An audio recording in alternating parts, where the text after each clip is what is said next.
वतन अजीज में हम देख रहे हैं कि जो लोग जंजीरों में हैं उनको गोली मार दी जा रही, जो लोग जंजीरों में हैं उनको गोली मार दी जा रही है, जो लोग पुलिस की कस्टडी में हैं उनको मार दिया जा रहा है। और फिर यह कहा जा रहा है कि नहीं नहीं आप सब अच्छे हैं, सेफ है।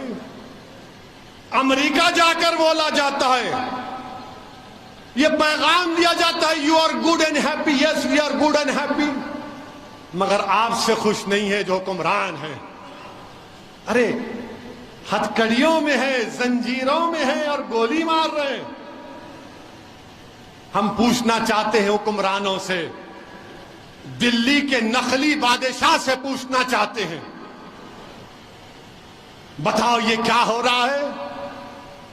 उत्तर प्रदेश के उनसे पूछना चाह रहे हैं, महाराज से, जो अपने आप को महाराज बोलते हैं, ये क्या हो रहा है। उन्होंने कहा था कि गोली का जवाब गोली से देंगे। अब जब गोली चल गई तो जो अतराफ में पुलिस वाले थे, कोई अपना वेपन नहीं निकाला। लाइव टीवी पर कोई अपना वेपन नहीं, ऐसा दिख रहा था कि दूल्हे की बारात में आए हैं पूरे। कोई अपना वेपन नहीं निकाला, निकाल कर एक को तो गोली मारते नहीं, गोली मार दिए, अपने मकसद में कामयाब हो गए। उसके बाद वो हथियार को फेंककर surrender surrender surrender surrender surrender कह रहे हैं। अभी देखो भाई, आप गैर जरूरी तमाशा कर,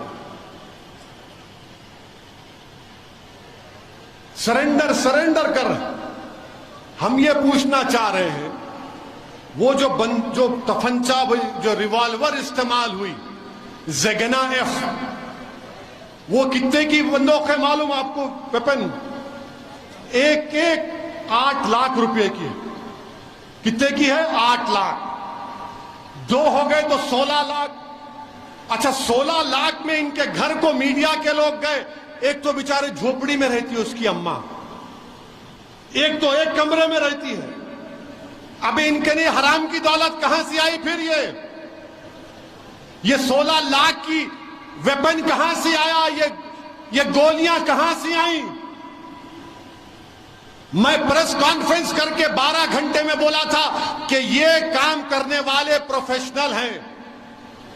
जिस तरीके से मार रहे थे, अगर कोई रिवॉल्वर चलाना जानता है तो वो बताएगा कि जिस हाथ का उनका पोजीशन था, जिनका उनका जिस्म का वजन था, जब गर्दन झुकाकर मार रहे थे, वो बता रहा है कि वो प्रोफेशनल है। मैंने कहा था इस बात को, और 2 दिन पहले हिंदुस्तान टाइम्स के अखबार में एक रिपोर्ट आई कि एक पुलिस के आईजी हैं विजय शंकर सिंह ने कहा कि इनको कम से कम 1 महीने की ट्रेनिंग दी गई थी। 1 महीने की ट्रेनिंग दी गई। उसी रिपोर्ट में कहा गया कि एटीएस के ऑफिसर ने कहा कि इन्होंने इन दोनों को मारने से पहले कम से कम 500 राउंड की ट्रेनिंग लिए। और एक भारत का एक मशहूर शूटर है, माने जो कंपटीशन में जाता है, अजय विक नाम है, उसने कहा कि जिस तरीके से एक हाथ से मारते हैं, एक हाथ से वही मार सकता जो बड़ा प्रोफेशनल होता है, वरना 2 हाथ से मारते हैं। ये एक हाथ से मारे, ये अजय विक कह रहा है। तो इससे मालूम हुआ कि इनको प्रैक्टिस दी गई। इससे मालूम हुआ कि तीनों मारने वाले गोडसे की नाजायज औलाद हैं, क्योंकि गोडसे ने भी गांधी को मारा था गोली से। तो ये गोडसे के जानशीन हैं। और मुझे कहने की इजाजत दीजिए कि ये गोडसे के लुत्फे से पैदा हुए हैं। ये पूरे के पूरे गोडसे के लुत्फे से पैदा हुए। ये 3 लोग टेरर सेल का हिस्सा है। मैं आपको बता रहा हूं, मुझे शक है कि हमारे मुल्क में ऐसे लोग हैं, कितने हैं नहीं मालूम, जिनको ट्रेनिंग दी गई है, जिनको हथियार दिया गया है और जिनको कहा गया कि बेटे गोडसे का ख्वाब पूरा करना है तुमको।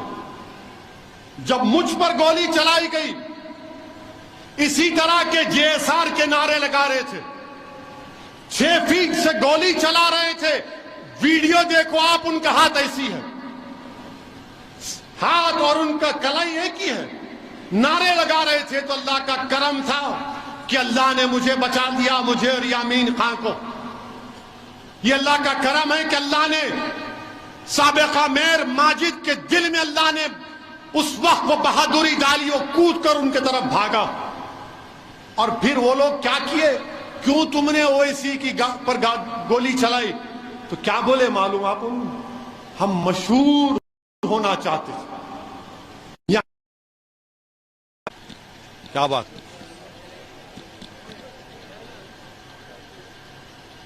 असल वक्त पे चले गए।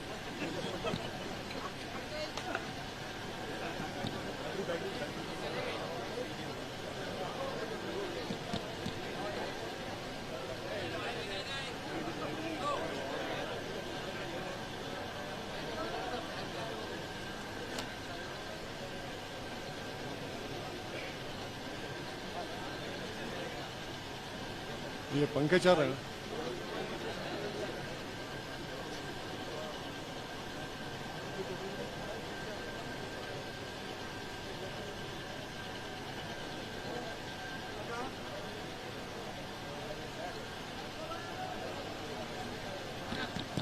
हाँ आगे आगे होता होता घुटसे का नाम लिए तो जरा सबको तकलीफ होती है, मगर दीवानों को नहीं मालूम अल्लाह शैतानों को बंद करके रखा अभी। तो फितरत में रहता ना लोगों के। तो जब मुझ पर गोली चलाई गई तो उन जालिमों से पूछा गया तुमने क्यों चलाई? तो बोले हम असदुद्दीन ओवैसी को मार के मशहूर होना चाहते थे। उनके घर वालों को भी पूछे, बोले उन्हें आता ही नहीं था, गंजटी था, उन्हें मिलता ही नहीं था। यहां पर भी ऐसी है, हाँ आता ही नहीं था, देखो ऐसा है। और वो लोग भी बोल रहे हम मशहूर होना चाहते थे। ये मशहूर होना नहीं है, ये एक बाज़ाब्ता ग्रुप है जिसको हम टेरर सेल कहते हैं। ये टेरर सेल है जिन्होंने गोली मारी उन दो लोगों को, जिनको कोर्ट ने सजा भी दी थी, जो पुलिस की कस्टडी में थे। मारने वाले टेररिस्ट हैं और टेरर सेल का मॉड्यूल है। और अगर कोई कि ये सिर्फ ऐसा ही करे, नहीं, याद रखो और लोगों को मारेंगे। हो सकता फिर से कोशिश करेंगे मुझे मारने की, हो सकता कि फिर से कोशिश करें, मगर मुझे परवाह नहीं है। जब तक अल्लाह जिंदा रखेगा आप और हम जिंदा रहेंगे। सिर्फ यही है कि जब तक अल्लाह जिंदा रखे, अल्लाह ईमान को सलामत रखे, अल्लाह गाजी बनकर रखा है हमको, और शहीदों की मौत दे ताकि हशर के मैदान में अपनी मां को शर्मिंदा ना होने दूं, अपने बाप को शर्मिंदा ना होने दूं। मगर यहां पर देखो, आप मशहूर होना चाहते थे मेरे भाई। 1 महीने की ट्रेनिंग ली गई, 500 गोलियां चलाई गई, और फिर तब जाकर इन्होंने वो ऑपरेशन को अंजाम दिया। अब हम पूछना चाह रहे बरसरे इख्तिदार जमात के, हमारे मुल्क के प्रधान सेवक से, उत्तर प्रदेश के वजीर आला से, ये कैसा हुआ? और उन पर यूएपीए क्यों नहीं लगा? उन पर यूएपीए क्यों नहीं लगा? इस पर कोई जवाब नहीं देंगे। इनको हथियार किसने दिया? 8-8 लाख की वेपन किसने दिया?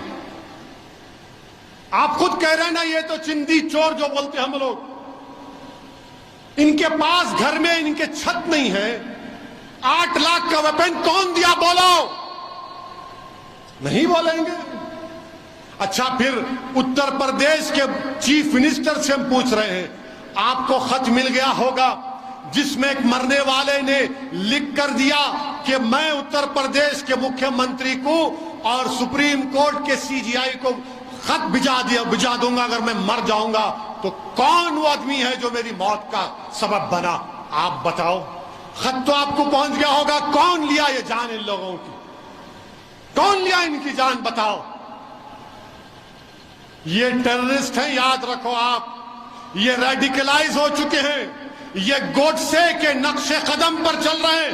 अरे हुकूमत करने वालों, रोको इन लोगों को। याद रखो, अगर तुम नहीं रोकोगे तो ये आग है, ये दीमक है, मुल्क को खोखला कर देंगे ये लोग। तुम हुकूमत में आज हो, कल नहीं होगे तो क्या होगा बताओ फिर। हम मुतालबा करते हैं कि वो नाम क्या है बताओ आप। और फिर मेरे अजीज दोस्तों और बुजुर्गों, पुलिस तो माशाअल्लाह उस वक्त एक गोली नहीं मारी, सस्पेंड कर दिया उन लोगों को। अब वो बेचारे क्या है नहीं मालूम।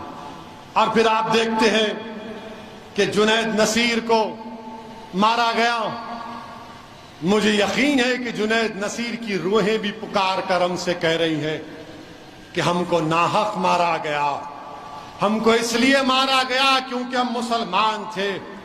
मगर जुनैद और नसीर की रूहें पुकार कर कह रही हैं कि हमने दीन हक की राह में अपनी जानों को कुर्बान कर दिया। तुम अपने हौसलों को बुलंद रखो, जमहूरियत के दायरे में रहकर हमसे जो नाइंसाफी की गई उसका बदला लो कानून को इस्तेमाल करके।